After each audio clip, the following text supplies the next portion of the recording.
aqui a gente consegue perceber, a gente consegue analisar que o lucro da farmácia está realmente muito pequeno. Justamente pelo fato dos outros indicadores, das outras variáveis que impactam o lucro.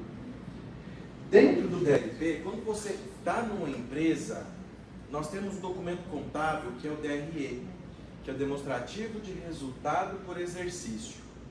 No Instituto Bula, dentro lá, institucional, quando a gente fala de institucional, dentro do Instituto Bula também, nós analisamos esse DRE, que é o documento contábil. Só que nós também temos o DLP, e eu vou mostrar a estrutura de um DLP para vocês. No DLP, a gente começa a fazer as análises sobre a venda bruta. Porque depois da venda bruta, aplica-se aos descontos ao cliente e chega o valor da venda líquida. Os descontos, a gente precisa levar em consideração, porque é justamente uma das variáveis que impacta o lucro operacional. Então a gente precisa de fato entender qual é o desconto que nós estamos aplicando para os nossos clientes. Felipe, qual que é o valor, a porcentagem ideal para um desconto bacana para uma farmácia? Isso varia. Varia de situação, varia do local onde a farmácia está, varia também da precificação do cliente.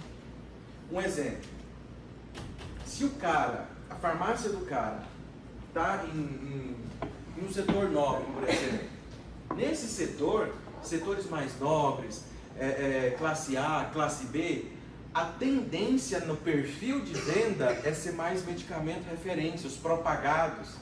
Felipe, o que é o medicamento referência, o medicamento propagado? Medicamento referência foi o primeiro medicamento que foi desenvolvido. Ou seja, nós temos, por exemplo, o laboratório GlaxoSmithKline. Eles desenvolveram um Aerolin, que é o medicamento que eu uso. Por exemplo, esse aqui, para asma. É uma bombinha para asma. O princípio ativo... Já quer usar, né? Pode usar. Vocês aceitam aí? Uma bombada? Obrigado. Levaram do outro lado, né? O pessoal de Araraquara dá pra frente aí. Brincadeira, pessoal. Olha só, a GlaxoSmithKline, ela desenvolveu esse produto, que é o Aerolin. Isso é referência. Por que o medicamento referência não é sempre, tá? Não, às vezes a gente consegue encontrar um medicamento genérico que é mais caro que o medicamento referência. Mas por que na grande maioria das vezes o medicamento referência ele tende a ser mais caro? Porque o custo desse medicamento ele é maior. O custo como, por exemplo, o desenvolvimento. O quanto você gastou para desenvolver esse medicamento, o quanto você investiu para desenvolver essa fórmula, o quanto você investiu de tempo para poder desenvolver o medicamento com testes farmacocinéticos, farmacodinâmicos, a biodisponibilidade do medicamento. Aqui é onde você está inventando o medicamento no referência. Então ele tende a ser mais caro, né? Em farmácias que têm um perfil, falando de farmácias que têm um perfil onde o seu público é o público A, B, eles tendem a vender muito medicamento referência. Então, logo, aqui, quando a gente chega nesse cenário, o CMV ele tende a ser maior. Eu vou explicar depois o porquê, tá? Medicamento similar. Medicamento similar é o medicamento, é o laboratório que pegou a receita prontinha. Você fez, você lucrou, patente foi quebrada, me dá aqui a receita e eu vou fabricar. Eu não tive o custo que você teve no desenvolvimento desse medicamento. Então eu consigo vender mais barato, né? Logo, o medicamento similar, ele é mais barato, né? E é mais barato para comprar, é mais barato para se vender. Felipe, qual que é a diferença do similar para o genérico, falando aqui de produto, né? Do medicamento? É que ele não tem a obrigatoriedade de passar pelos mesmos testes que o medicamento de referência faz, né? Então ele tende a ser mais barato. Medicamento... É igual mesmo? É igual mesmo? É igual. É igual. É igual. Ó, já o medicamento genérico, ele tem por obrigatoriedade de passar pelos mesmos testes que o medicamento de referência passa. O medicamento é similar do Aerolin, Aerodine. Aerodine, um azulzinho, eu tenho ele aqui também. Eu tenho um monte, tá? Faz coleção? Sommelier de Aerolim. Eu não sou hipocondríaco, tá? Não, imagina. É assim, Entendemos. Faz por parte da profissão. necessidade, né? Às vezes uma falta de ar aqui eu preciso. É para exemplificar, no caso. Não é? Pessoal, isso daqui é um medicamento similar, o Aerodine. Pode usar se quiser, viu? Se tiver Não, precisando, eu não pode tô usar. Você acanhado, não fica com vergonha, não? De jeito nenhum, eu tô super à vontade aqui com vocês, pessoal. Agora eu pego o medicamento aqui, ó. Pessoal, fabricado pela Delto. Medicamento similar, ele é mais barato. Nesse aqui eu pago 25, nesse aqui eu pago 15. É uma diferença, é a mais acessível para o público, né? Só que você percebe que ele vem com o nome Aerodine, aqui é Aerolim. No genérico, ele não tem que vir com o nome tipo Aerolim, Aerodine, ele tem que vir com o princípio ativo, que é o sulfato de salbutamol. Então, no genérico tem que vir sulfato de salbutamol. É a mesma coisa da dipirona. Novalgina é ético, dipimédia é similar. Dipirona sódica é genérico, né? Então, o que acontece? Quando a gente fala de perfil de venda, e a gente vai falar um pouco mais sobre esse assunto, quando a gente fala de perfil de venda e o cara na farmácia dele vende muito referência, o CMV dele é maior. Por quê? Porque é um produto que custa mais caro. Custa mais caro para o gestor da farmácia repor esse medicamento lá na prateleira. Se o medicamento similar, custa mais barato para ele repor. Logo, tem uma diminuição do CMV. Medicamento similar, mais barato. Então ele custa menos para o gestor repor esse medicamento. Felipe, está falando de CMV, que diacho é CMV? Custo de mercadoria vendida. O CMV é o custo da mercadoria que você vendeu. É o custo da mercadoria que foi vendida que você precisa repor. Então isso daqui é custo da mercadoria vendida, tá? Então quando a gente fala de perfil de venda, e no perfil de venda vende-se muito referência, o CMV tende a ser maior. Se o CMV é muito alto, logo o lucro final da farmácia tende a diminuir. Às vezes o CMV é baixinho, às vezes o CMV da farmácia é baixo, mas as despesas operacionais da farmácia, ela é alta. Mas é a falta de gestão também, né? Falta de gestão, exatamente. Porque o que a gente tem? O que acontece muito dentro do cenário farmacêutico, isso não é só dentro do cenário farmacêutico, isso é em qualquer segmento. Tá? A empresa que não tem gestão, a empresa que não tem controle, ela passa por isso também. O cara tem o salário dele, porque o cara precisa pagar, a farmácia precisa pagar o cara, o salário dele, ele precisa receber, né?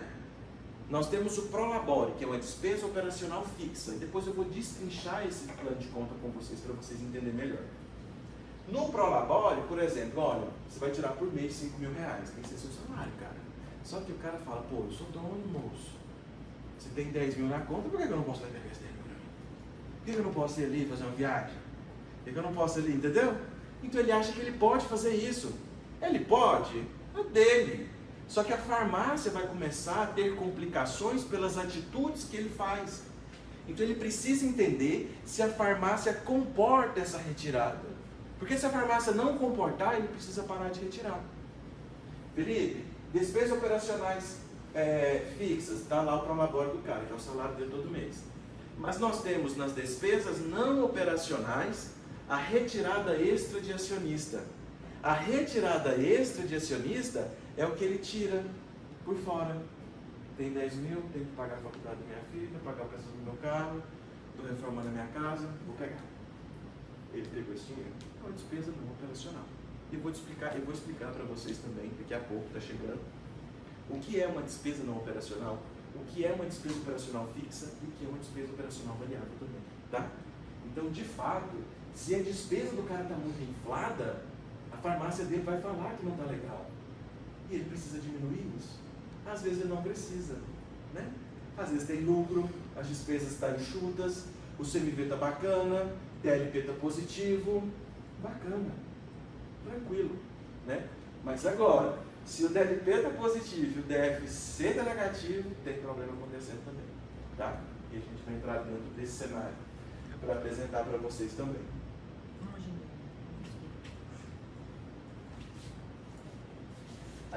A gente vai entender agora uma forma estruturada de dispor dos dados da farmácia. Como que a gente preenche essas informações? Nós temos hoje o software de gestão farmacêutica, né? Gerenciador financeiro. Nós temos o gerenciador financeiro, que é o gestor puro. Se nós vamos dentro de um outro gerenciador financeiro, o gerenciador financeiro, por exemplo, o Conta Azul, ele vai mostrar para a gente um DRE, documento contábil, demonstrativo de resultado por exercício. Nós precisamos, e nós seguimos essa estrutura de análise da farmácia, nós precisamos entender de fato demonstrativo, o DLP, que é o DLP é demonstrativo de lucros e perdas, tudo que a gente teve de lucro e tudo que nós tivemos de perda. Esse documento é que nós analisamos, é esse documento que nós utilizamos para poder fazer as nossas tomadas de decisões. Se os dados dispostos aqui não estiverem fidedignos, logo a tomada de decisão do gestor ela não é fidedigna. E aí isso vai impactar a farmácia.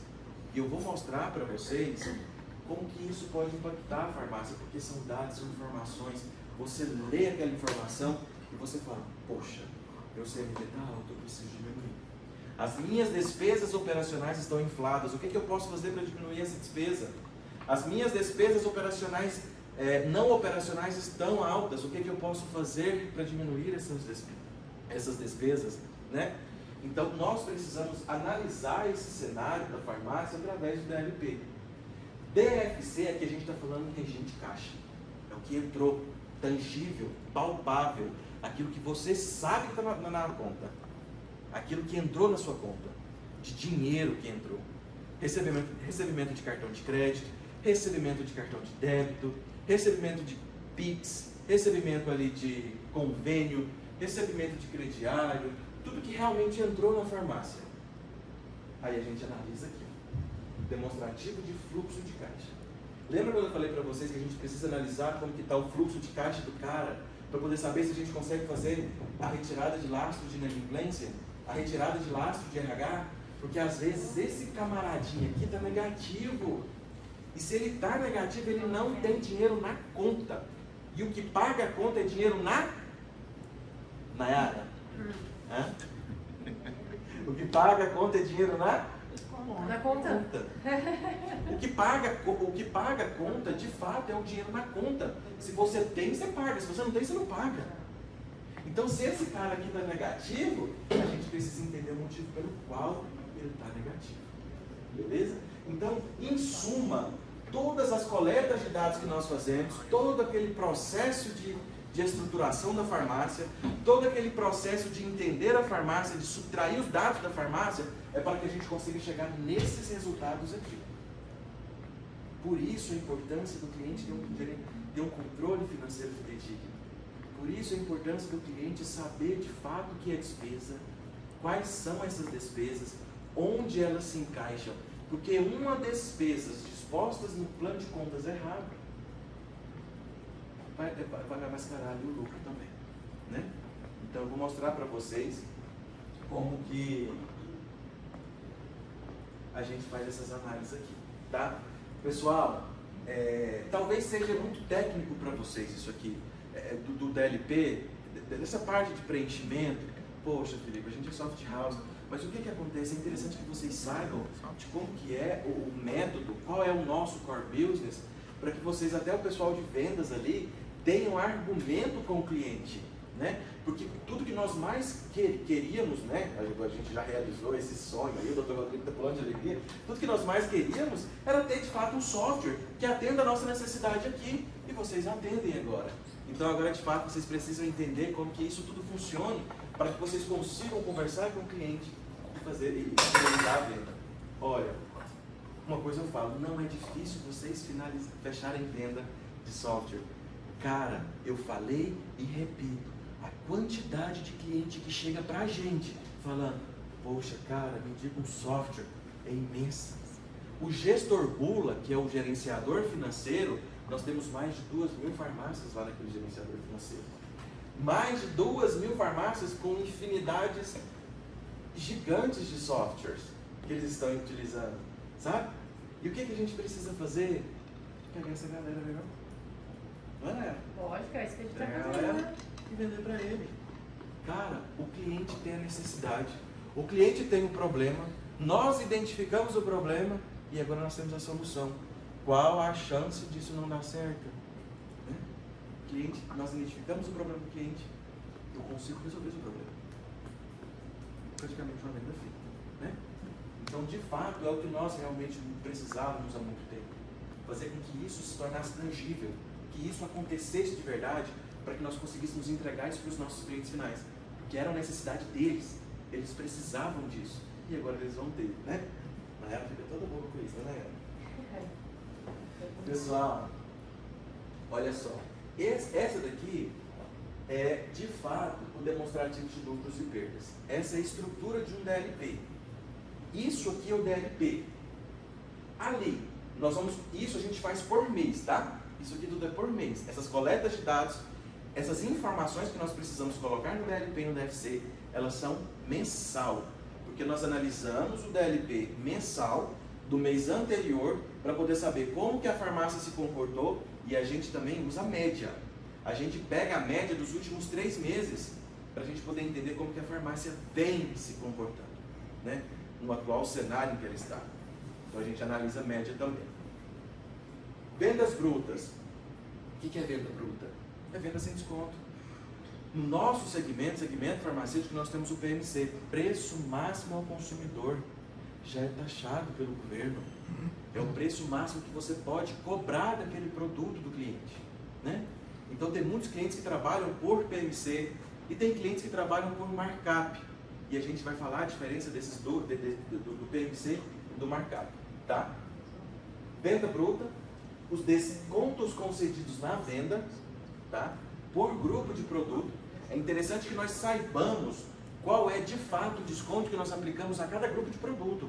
Aqui a gente vai pegar o valor total, a soma de todos. Mas nós temos 4 grupos principais de produtos, que isso está no cadastro inteligente que está dentro do gestor Bula, e que os seus clientes também terão acesso a esses dados. O cliente chega para a gente, olha só para você ver, falando que o cadastro Bula ele é tipo a cereja do bolo. Todo mundo quer o cadastro Bula. Meu Deus, eu preciso do cadastro Bula. Porque é parametrizado. As parametrizações farmacêuticas, tem parametrizações tributárias, você vai pagar imposto da forma correta. As parametrizações farmacêuticas, que é clorhidrato de ranitidina, por exemplo, e não clorranitidina, ou ranitidina-clor. A gente vai chegar nesse ponto também. Então aqui é, de fato, por grupo de produto. Quais são os grupos de produto? Medicamento referência e propagado, que é o que nós conversamos, que nós falamos agora há pouco. Medicamento similar, medicamento genérico e perfumarias e correlatos. Esses são os 4 principais grupos do mercado farmacêutico, né?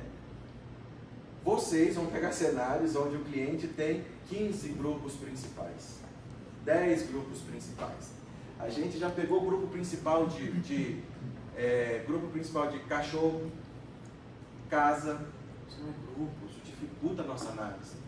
Lá no setor 1 que eu mostrei para vocês, quando isso aqui é identificado, que esses grupos principais eles estão errados, a gente precisa solicitar para o cliente um relatório detalhado de venda, fazer um próprio veio e segregar isso, o que é de fato medicamento referência, o que é de fato medicamento similar, porque a gente precisa entender o perfil de venda desse cliente, qual é a representatividade da venda dele, que é referência, o que representa a venda dele, que é similar.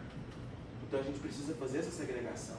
E o banco de dados, né, o cadastro de produto, ele já vem com essa segregação, já vem todo separado do cadastro inteligente, que os clientes de vocês terão acesso, né?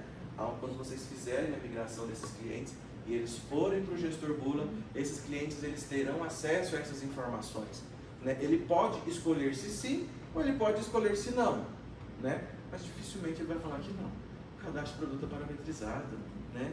As parametrizações tributárias, elas são feitas periodicamente, né?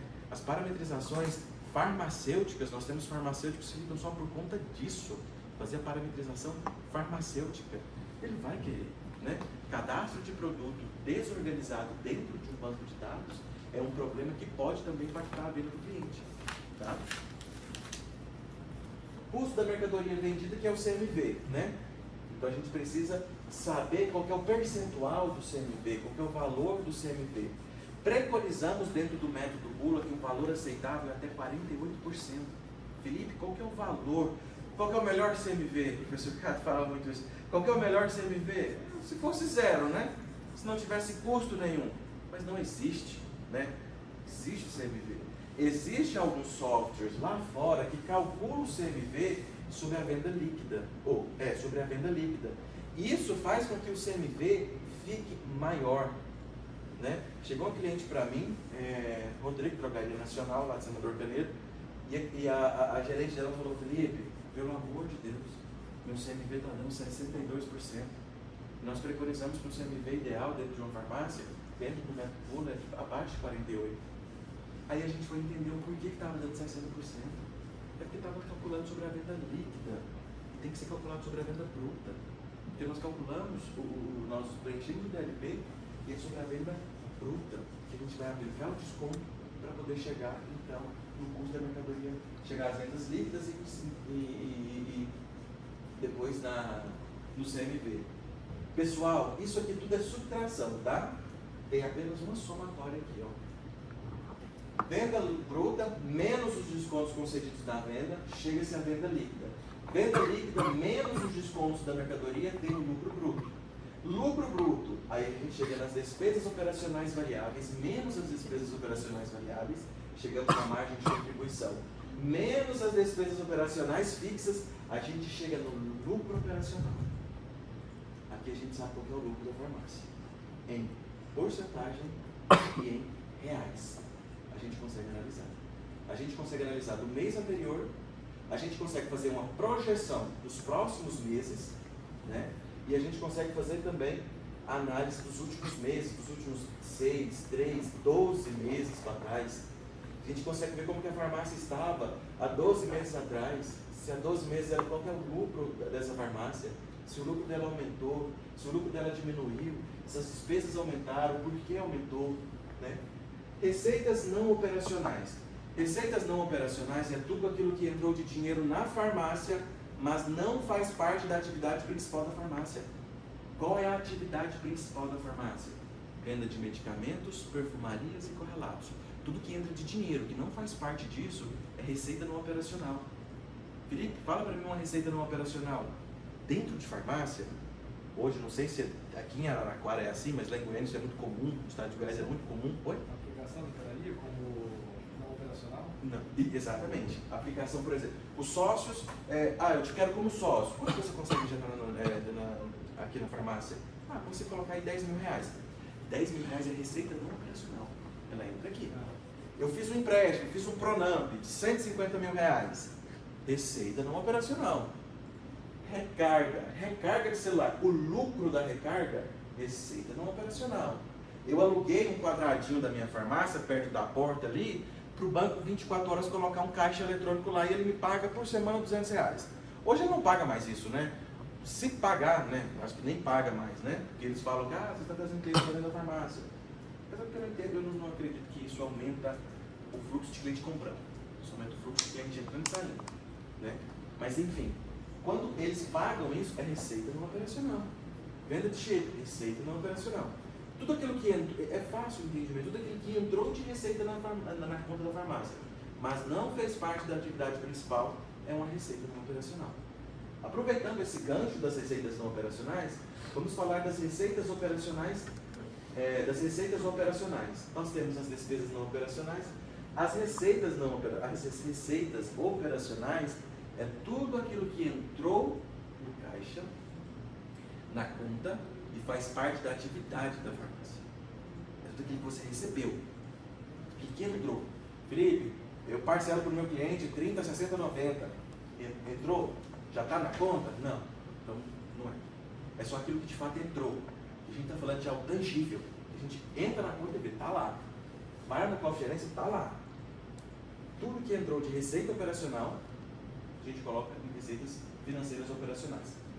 Despesas não operacionais. Assim como nós temos as despesas operacionais variáveis, as despesas operacionais fixas, lembra quando eu falei da retirada extra de acionista? Ela entra aqui. Não faz parte da atividade principal da farmácia, né? E ela não acontece todos os meses, né? Pagamento de empréstimo, entra aqui. Pagamento da consultoria do Instituto Bulo, entra aqui. Pagamento do software, entra aqui não, entra em fixo. Está em assistência informática, é lá que eu tenho que entrar, né? Porque a gente entende que a farmácia estando aberta ou não, vendendo ou não, é uma despesa que vai existir. Ela está lá. Se você vendeu ou não, não me interessa. Você tem que pagar ela.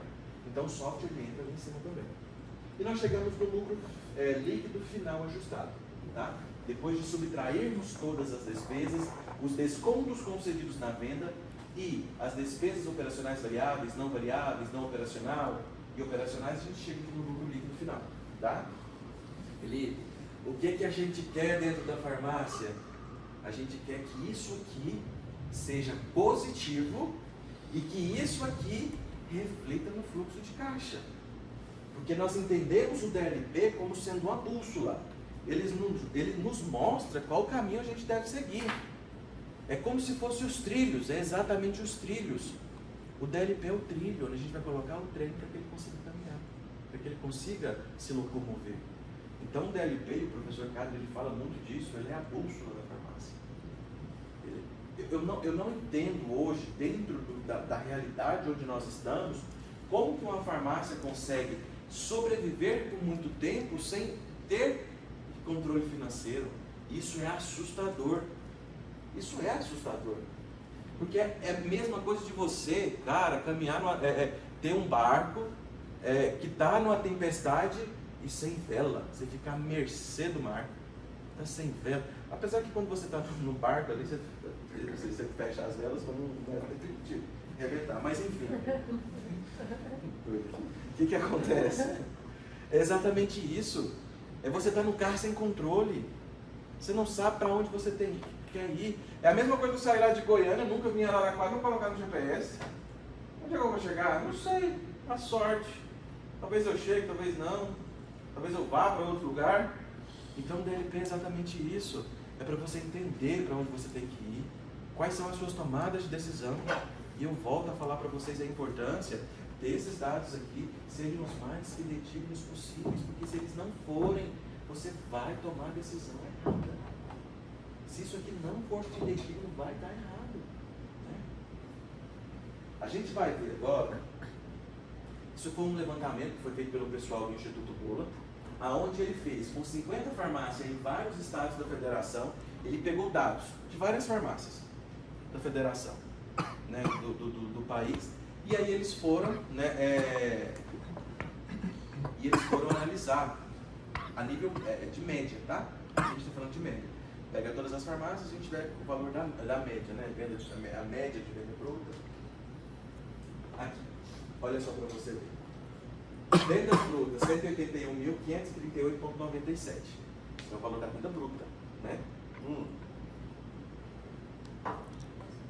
A venda bruta não é o que entrou no caixa, é o que você vendeu. Aonde que eu pego a minha venda bruta, Felipe? Software. Software tem que dar esse relatório para você entender qual que é o valor da sua venda bruta. Existem muitos consultores por aí que falam, e o professor Carlos fala isso também, eu inclusive aprendi com ele.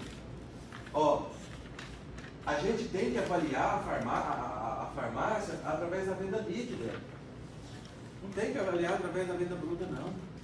Mas não, a gente precisa avaliar através da venda bruta. Começar a análise através da venda bruta. Porque o desconto, ele é, de fato, uma das variáveis que impactam o lucro operacional. Então nós temos ali 181.538,97, aplicou os seus descontos sobre os grupos totais de 39.697,52, o que representa 21,87 sobre a venda bruta. Felipe, 21,87 é uma média boa? É um percentual bom? Varia. A gente tem que entender onde a farmácia está. A gente precisa entender qual é a localização dessa farmácia, qual é a região dessa farmácia. Às vezes ele está numa área onde ele precisa ser mais competitivo. Se ele estiver numa área cheia de farmácia, todo mundo lá é competitivo, e de repente ele dá um desconto muito baixo, qual que é a percepção que ele passa para o cliente? De careiro. O cliente vai entrar nessa farmácia? Só se ele não conseguir achar o remédio nas outras farmácias. Então, de fato, a gente precisa entender aonde a farmácia está para poder entender se esse é realmente uma média boa, tá? Mas ele aplica 21,87 de desconto sobre a venda bruta. Chega-se o valor das vendas líquidas, 141.841,45, que representa 78,13. Custo da mercadoria vendida, 84.133,14. Esse custo é o da mercadoria que ele vendeu, que ele precisa repor. Isso representa sobre a venda bruta 46,34. Quando foi que eu disse para vocês que é um percentual aceitável dentro da metodologia, o CMV? Abaixo de Até 48. 48. Abaixo de 48 é legal. Esse CMV não é legal. CMV tá bom, 46. Né? Aqui nós estamos avaliando o custo da mercadoria vendida sobre a venda bruta. Tá? Lembrando que tem software, foi o que eu falei para vocês, que avalia o CMV sobre a venda líquida. Aí tem de aumentar aqui.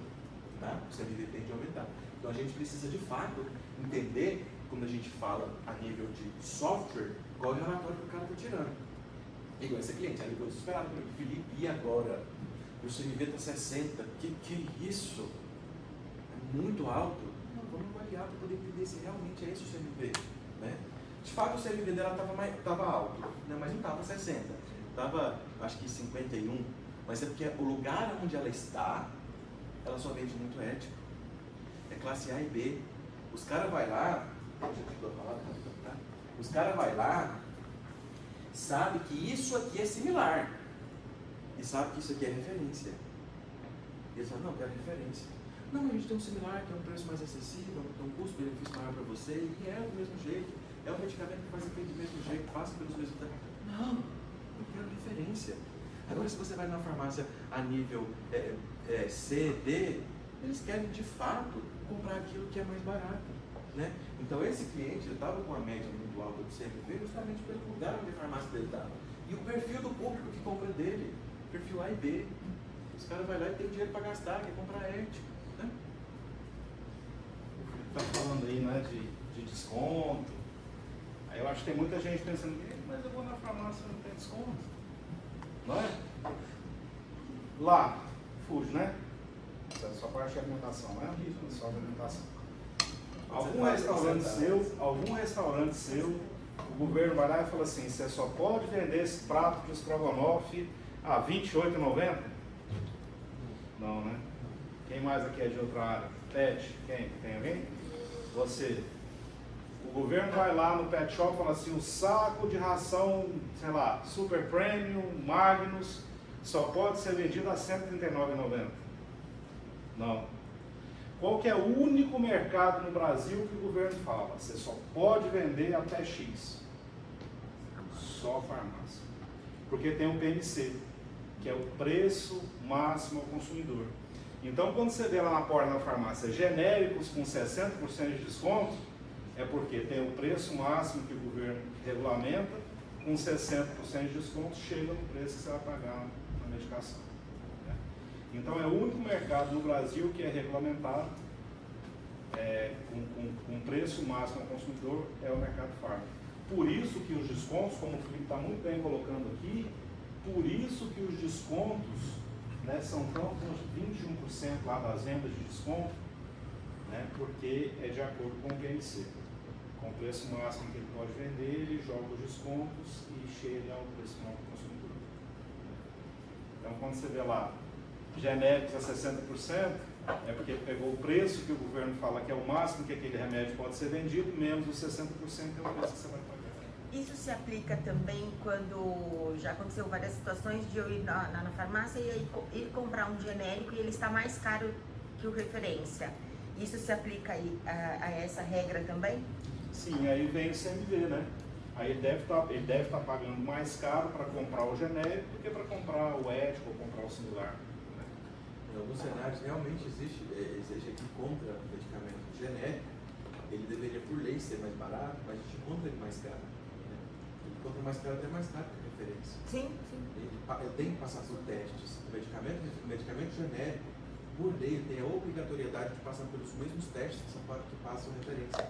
Farmacodinâmica, disponibilidade dele no organismo, ele precisa passar por esses testes. E às vezes esse teste custa caro mesmo para o laboratório. Ele pode aumentar o preço do produto. Mas vale a pena comprar um genérico ao invés de uma referência se ele está mais É o que a caro? gente vai falar. O que acontece? O medicamento genérico, Eu ele não tem... compro como consumidora. Exato. Olha, o medicamento genérico, ele tem que... O desconto dele tem que ser maior do que o medicamento referência, porque tem que favorecer a compra. É exatamente isso que a Cláudia falou. Se você vai numa farmácia, só porque isso acontece pouco, tá, Cláudia? Isso não acontece com todos os medicamentos genéricos ou com a grande quantidade de medicamentos genéricos. A grande maioria dos medicamentos genéricos não é exatamente, é uma exceção. Só que o que nós falamos para o nosso cliente, cara, o que rentabiliza a sua farmácia? Medicamento similar genérico. Como que você me coloca um desconto baixo no medicamento genérico e o preço de venda dele quase chega ao preço de venda do medicamento de referência? Quem é que vai comprar? Vai comprar o referência. Então, de fato, o medicamento genérico tem que ter um desconto maior para favorecer a compra. Porque senão o balconista não tem nem argumento. Porque o cara vai chegar e falar, dá a aerolinha aí, cara. Dá 25. Mas eu tenho um genérico dele, vai lá no sistema pá. Tá 23. Por que eu vou comprar o genérico? Apesar de que o genérico é o medicamento que mais rentabiliza a farmácia. Ele similar, tá? Somando o medicamento genérico de referência, tem que dar até 50%, tá? Então, sobre a representatividade da venda, né? Então, o medicamento genérico, de fato, ele tem que ter um desconto maior. Ele tem que favorecer a compra, né? Isso tem que acontecer. Só porque algumas farmácias, quando elas estão no processo de fazer a precificação própria dela, isso acontece, é um erro comum que acontece. Só que quando ele chega na consultoria e ele vai para o setor de precificação inteligente, a gente já identifica isso e a gente corrige isso também, para que o cliente consiga, de fato, vender mais genérico, ter uma representatividade maior na venda de genérico, ter um lucro maior na farmácia.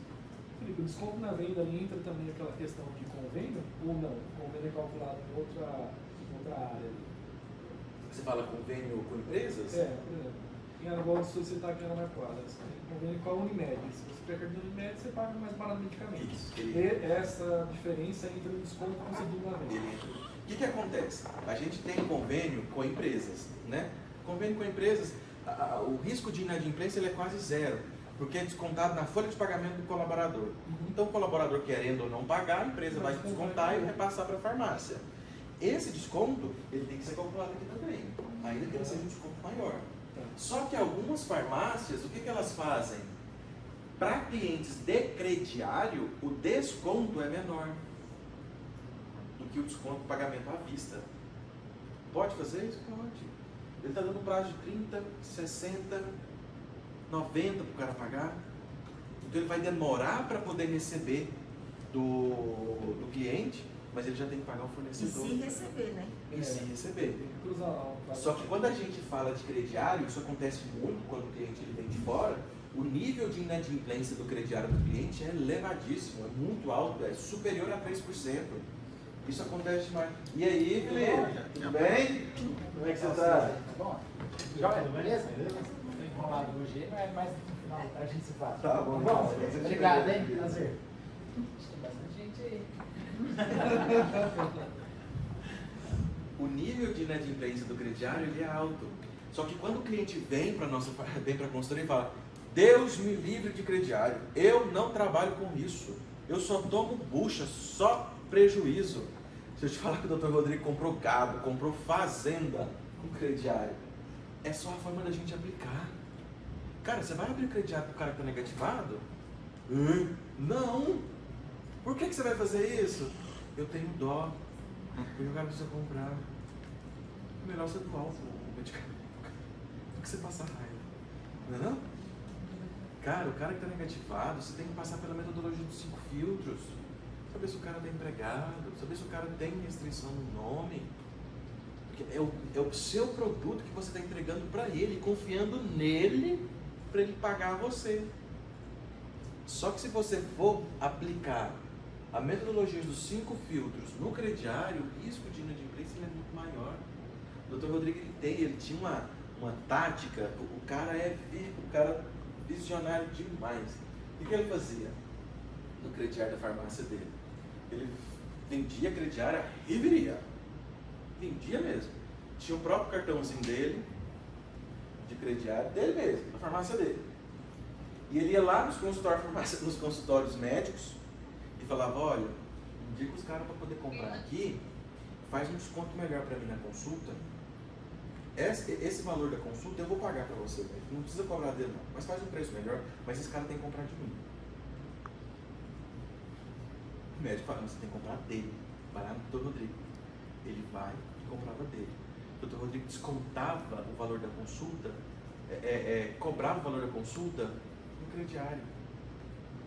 No crediário do cliente. A metodologia de 5 filtros ela era feita à isca para entender se o cliente corria risco de não pagar a conta do Dr. Rodrigo. E o Dr. Rodrigo é daqueles que enviava cartinha, falava da cobrança. Tem que pagar aqui, querido. Enviava cartinha pro cara. Pegava o motoboy, assinava, o Dr. Rodrigo assinava e mandava lá na casa dele. Não pagou, cobra de novo. É a cobrança propriamente dita. Não pagou, sabe o que ele fazia? Mandava para o jurídico. Recebe isso aí para mim. E o jurídico, obviamente, né, recebia. E o cliente não tinha mais direito nenhum de comprar na farmácia. O que o Dr. Rodrigo fazia? Ele era médico, ele é médico também. Ele atendia na farmácia dele, no consultório clínico farmacêutico dele. Fazia volta no quarteirão da farmácia dele. Fazia volta. Porque o cara ia ser atendido pelo Dr. Rodrigo. O Dr. Rodrigo ia resolver o problema dele. Ia comprar o medicamento do Dr. Rodrigo e ia ter 30 dias para pagar. Então, se você aplicar de forma correta o crediário, você pode ter dinheiro. Ele não ia deixar de pagar, porque ele ia ter que voltar um dia. Exatamente, É uma Cláudia. coisa que você não vai deixar. Ele precisa voltar. Ó, gente. Não é supermercado que você vai no outro. Ele tem uma farmácia ali que está perto da casa dele, que ele sempre compra. Exatamente. E aí, assim, Gera até uma aí, fidelização, depois né? tem que pensar, Sim, mas se meu filho adoecer, eu vou ter que levar, se minha Isso, esposa adoecer, eu vou ter que exatamente. levar. Então, bem baixinho os pagamentos. O cliente deixa de comer, mas não deixa de comprar remédio. É fato. Ele precisa comprar remédio. Às vezes está com problema de pressão, se não tomar losartana, a pressão do cara vai lá em cima, subida, volta. O cara compra. O Dr. Rodrigo fazia isso muito correto. O cara compra fazenda, compra o gado, ele conta isso no orgulho. E é de fato um mérito dele, porque ele foi visionário. Então os clientes que chegam pra gente, eles chegam pra gente odiando o crediário, mas vamos entender de fato o que é o crediário. Né? Vamos saber por que ele funciona, vamos ver como que a gente consegue fazer com que ele traga lucro pra gente. E de fato acontecia isso. Né? Paramos em custo da mercadoria vendida. O lucro bruto dessa farmácia, 31,79% sobre a venda bruta. É um excelente lucro bruto, 31,79%. As despesas operacionais variáveis representam 11,45%. O valor de 20.791,92%. 11,45% sobre a venda bruta. Margem de contribuição de 20,34%. Despesas operacionais fixas, 10,96%. Uma despesa enxuta. Olha aqui, a despesa operacional fixa, 10,96%. Lucro operacional da farmácia, 9,37%. R$17.015,82. O que a gente quer? Que esse lucro aqui, ele reflita lá no fluxo de caixa. Se o DLP está falando que tem, ele tem que aparecer lá. Ele tem que aparecer lá. Só que às vezes não aparece. E a gente tem que descobrir por que ele não aparece. Receitas não operacionais, aquilo que a gente conversou. Aqui é o único momento que vai adicionar. A gente vai acrescer o valor de 17.015,82, o valor de 2.187,63. E vai subtrair as despesas não operacionais, 6.345,2. Chega-se ao lucro líquido final ajustado de 12.858,43. Isso aqui tem que aparecer lá no fluxo de caixa. Ele tem que estar lá para o cliente. Quando isso aqui é um cenário excelente. Aí a gente vai lá para o TFC e vê que está negativo, a farmácia tem viabilidade. Quando a gente pega situações de clientes com isso aqui negativo, aí a gente acende uma luz e pô, peraí, está negativo. Vamos ver se a gente diminuir as despesas e a gente consegue melhorar esse lucro. Fazer a farmácia ter lucro. Ah, poxa, diminuímos as despesas operacionais variáveis, fixas e não operacionais. A farmácia ainda continua negativa? A farmácia não tem viabilidade. Felipe, acontece? Acontece muito. Acontece de cliente ter duas farmácias, uma com DLP negativo e ele puxando o dinheiro da outra para poder pagar as despesas aqui. Vai chegar uma hora, cara, que você não consegue pagar de lá e nem a daqui. Aí você vai fechar as duas. Isso já aconteceu. Isso já aconteceu. Quando acontece isso, o que vocês fazem? Vocês recusam fazer o controle do cliente? A gente Fala, faz um não dá. parecer. Não dá, A não, gente- assim, eu não quero pegar porque não vai ser interessante, eu não vou conseguir Exatamente. fazer o trabalho. Ó, e acontece, os representantes vendem, né? Uhum. Eles querem vender, Sim, sim. tem que vender, né? Aí, lá no terceiro mês, quando o cliente chega para a gente, nós falamos que o nível de confiabilidade dos dados coletados, eles chegam a 60%. 60% de confiabilidade. As tomadas de decisões têm 60%, o ideal é que tenha 100% de confiabilidade. O que nós falamos? Se no primeiro momento da análise, da coleta, a gente identifica que aqui está negativo, a gente acende uma luzinha. Mas a gente vai fazer isso aqui da forma mais fidedigna possível, para poder entender se ele realmente De está fato é negativo. isso, né? Exatamente. Quando a gente analisando a farmácia, vê que tem...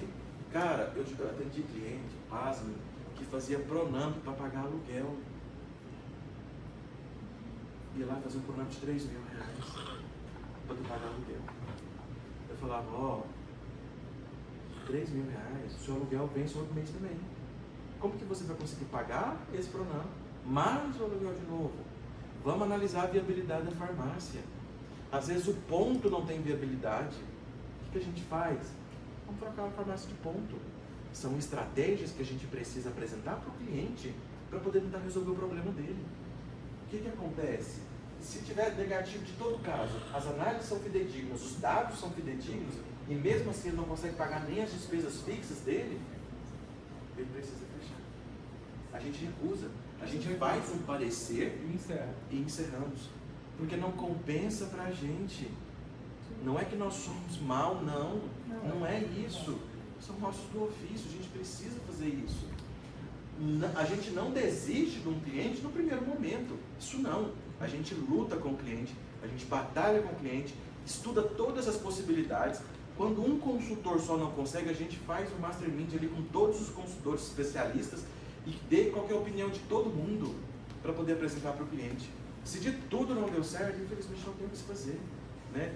Felipe, acontece, por exemplo, essa farmácia, a farmácia X dá lucro, a Y não dá, e a Y está degradando capital de juro e capital de giro e pegando medicamento da outra loja para poder suprir aqui. Falei, cara, ó, se continuar desse jeito, a de lá não vai conseguir ajudar a de cá. E a de cá vai fechar de lá e essa aqui vai fechar também. A gente faz um parecer, né, depois de todas as análises feitas, falando que o ideal é que ele feche essa farmácia. Mas pode acontecer do cliente falar, não vou fechar. Eu não vou fechar.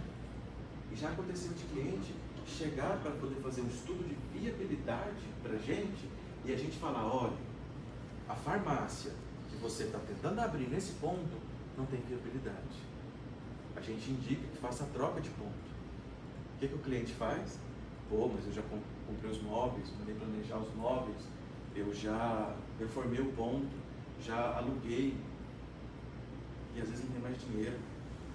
Quanto isso? Né? O que o Drogasil faz, gente? O Drogasil, antes de ir lá e abrir uma farmácia naquele ponto, ela já fez todos os estudos possíveis e imagináveis para poder saber se lá dá lucro, se lá tem cliente para comprar dela.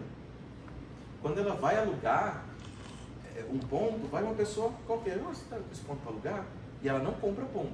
O Drogasil não compra ponto. Ela compra um lote, ela aluga um lote vago e constrói a farmácia dela lá. Mas ela não compra, né? Porque ela pode usar o dinheiro dessa compra em outra coisa, né? Investir na farmácia, por exemplo. Tem gente que pensa que comprar ponto é um investimento para abrir farmácia. Talvez seja, né? Você tem dinheiro para poder comprar um ponto, está vendo que o ponto pode melhorar futuramente? Vai lá e compra, né? Mas o ideal é que você faça, alugue um ponto, vê se tem viabilidade para você poder pagar todas as despesas, né? Ter dinheiro entrando, pagar as despesas, né? Então a Drogazil faz isso, ela vai lá, quando você me aluga esse terreno? Ah, te aluguei por 12 mil reais. Fecha o contrato, pega o ponto. Né? Então o que acontece? É exatamente isso, pessoal. A farmácia que não tem viabilidade, a gente fala para o cliente qual que é a melhor decisão a ser feita.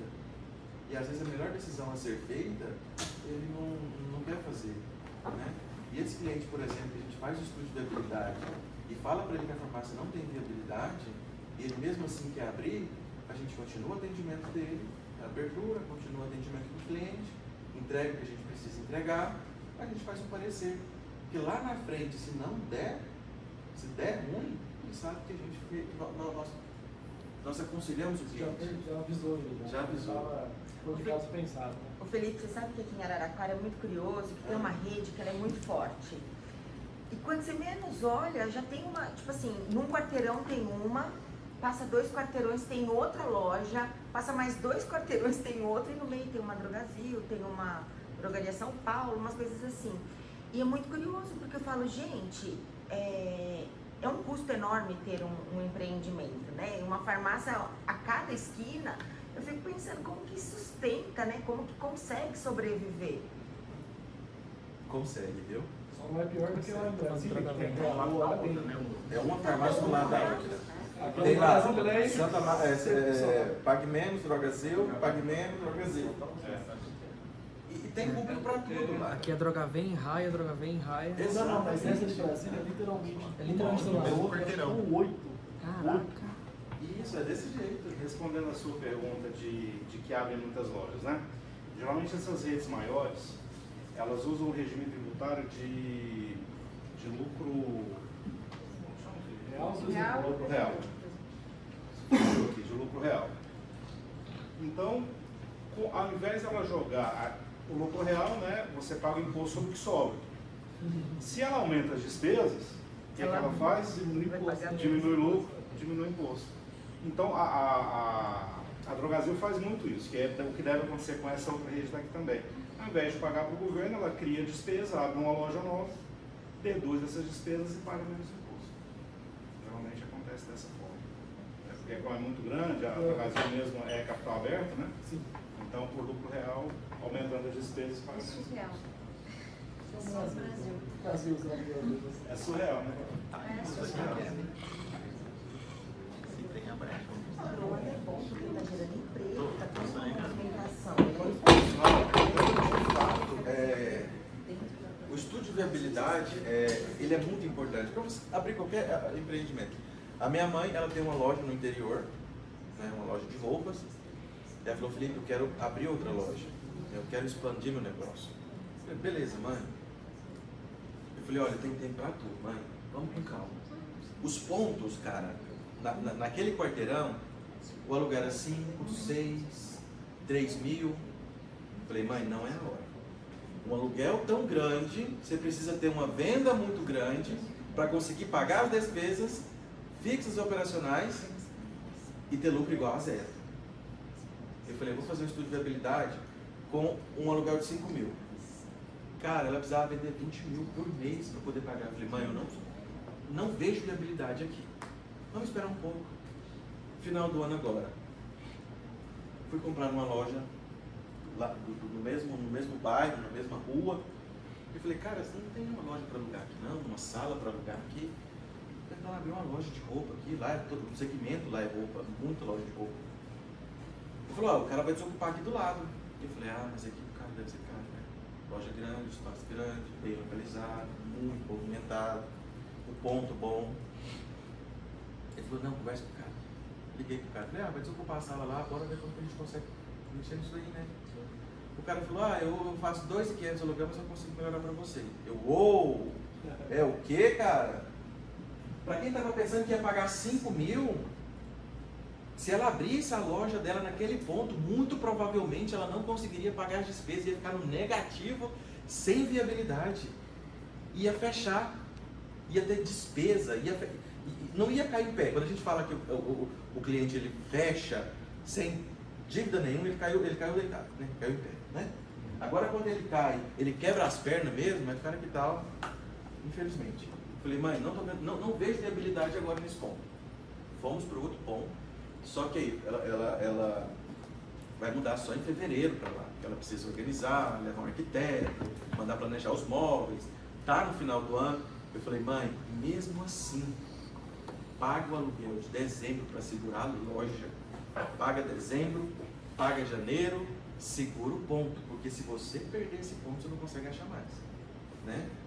Por mais que ela vá abrir a loja dela em fevereiro, janeiro, que é um mês horrível para venda, o mês bom para venda de roupa é dezembro, Natal, Réveillon, a galera que está nos panos, tem bichinho, não é?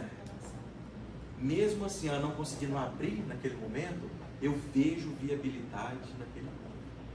Vamos abrir a loja dela, estamos organizando toda a documentação, ela precisa mudar o regime tributário dela, a gente precisa organizar isso. Estamos fazendo a reestruturação do ponto, ela vai em janeiro para fevereiro. Eu vejo viabilidade. Ela já começou a cadastrar os produtos no Cismoura já, para já quando abrir a loja já tá tudo Eu certo? estou esperando apresentar ela vai ajeitar essa paradinha. Gente, Nós vamos Já tá no colocar jeito. RFID lá também ou não? Nós vamos colocar RFID lá também ou não? Como é que era? Não entendi? RFID para controle de estoque na loja de roupa. Eu Que pode quero também. tudo, quero a tecnologia naquela loja. Essa é a loja mais high-tech de Ela Brasília. vai, dormindo, mano, vai então. demais. Não, eu quero mesmo. Porque é o que a gente fala. Não é que o controle financeiro, a gestão financeira tem que acontecer só no segmento farmacêutico, não. É em todo lugar. Eu falei, mãe, bora ver aqui quanto você paga de aluguel. Eu falei, ó, vamos ser humilde. Não prolabore baixinho para a senhora agora. Você não precisa de mais do que isso, não, cara. Depois que o lucro foi melhorando, as vendas forem aumentando, a loja dela tiver um lucro melhor, aí a gente dá uma melhorada nesse para a senhora. Mas agora vamos contratar com 2.500, não? Porque é isso, não adianta você colocar despesa operacional fixa com o valor de 6 mil reais de prolabore pro cara, se a empresa do cara não consegue pagar isso para ele. E tem cara que vai lá, sangra a farmácia, sangra a empresa, mas ele não deixa de tirar o valor que ele falou do mês. E nós entendemos isso, porque nossa vida acompanha esse padrão de vida, esse salário.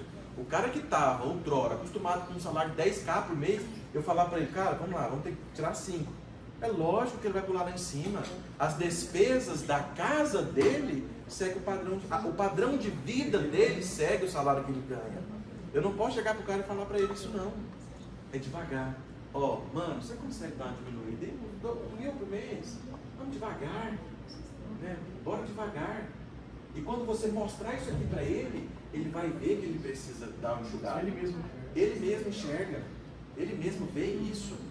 Então é exatamente isso que eu falei para minha mãe. Vamos se contentar com pouco agora para a gente ganhar muito lá na frente. Daqui a pouco eu tô sócio. Pouco mais tarde, não? Olha, é isso, né? Falei isso para ela, ficou magoada. Eu te pari, eu te ajudo. Que diabo é isso? Você não quer administrar minha farmácia a preço comprar consultoria? a preço zero? Eu falei, mas negócio, né? Família a gente tem de lado. Brincadeira, pessoal, estou ajudando ela, tá? E é com prazer que a gente faz isso. A gente precisa fazer isso, né? O sucesso dela, de fato, é o meu também, né? Eu preciso contribuir com ela, porque ela estando bem, eu estou bem. E se eu sei fazer, por que eu não vou fazer para ela? Para os outros a gente não, né? Aí a gente cobra. A conversa é diferente. Pessoal, para terminar antes da gente ir para o almoço, o que nós queremos? Isso aqui, lá no fluxo de caixa. Cara, quando a gente pega um DLP e um DFC batendo, meio que alegria. Ou você não tem noção do tanto que é gostoso ver isso. É muito bom, porque a gente sabe que a gestão financeira ela acontece na farmácia. Se isso aqui não reflete no fluxo de caixa, a gente sabe que o gestor está pecando na administração. A gente sabe que o gestor está deixando de fazer algo que ele deveria fazer e ele não está fazendo. Então, de fato, é isso que a gente busca. Refletir isso daqui. Isso aqui é a bússola, né? Isso aqui é onde mostra para onde a gente vai. E a gente quer chegar sempre num lugar bom, não é não? Então, isso daqui refletido no fluxo de caixa é o que a gente quer. Tá? Felipe, acontece toda vez que você pega cliente? Não. Não. Não acontece. Mas nós na consultoria, porque nós somos o melhor do país, né não? Somos os caras da consultoria. Eu inflo, né cara? Eu inflo isso aqui, não tem como não. Eu tenho prazer de falar que a gente resolve o problema do cliente. Isso é gostoso, é bom. O cliente chora, velho. O cliente tatua. O que é isso? Não colocou nem o nome da mulher, mas colocou o nome do Bula. Ele brigou na casa dele, não? O que é isso aqui, cara? Meu nome eu não vejo aí, mas a logo do Bula. É gostoso ver que o seu trabalho ele tem resultado na vida do cliente. E nós trabalhamos para que isso aconteça. Ah, Felipe, mas você falou para mim que você recusa alguns clientes. Cara, tem cliente que não dá.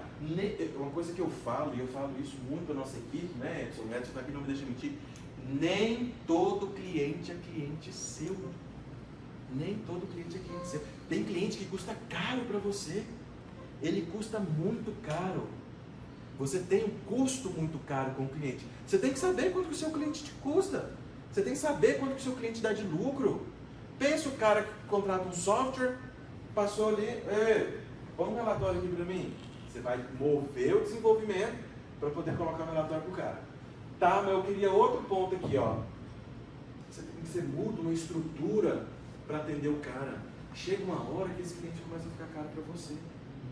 Chega uma hora que ele começa a ficar caro para você. Porque em desenvolvimento, vocês são programadores, sabem disso melhor do que eu. Não é simples ir lá e colocar uma flag lá.